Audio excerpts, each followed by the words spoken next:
того, чтобы разжечь костер, недостаточно вынуть спички. Для того, чтобы разжечь костер, недостаточно взять дрова. Настоящий костер хитер, он скрывает свои привычки, как скрывает лукавый черт, где пылает огонь, трава.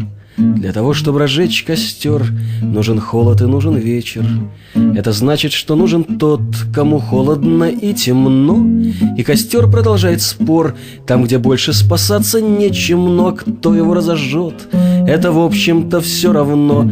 Можно путать материки с умножением, путать деление. Жизнь веселый большой лицей все позволит исправить, но всем алхимикам вопреки. Ты с горением не путай тление, это скажется лишь в конце, где исправиться не дано. Для того, чтобы разжечь костер, недостаточно вынуть спички. Для того, чтобы разжечь костер, нужен холод и нужен вечер.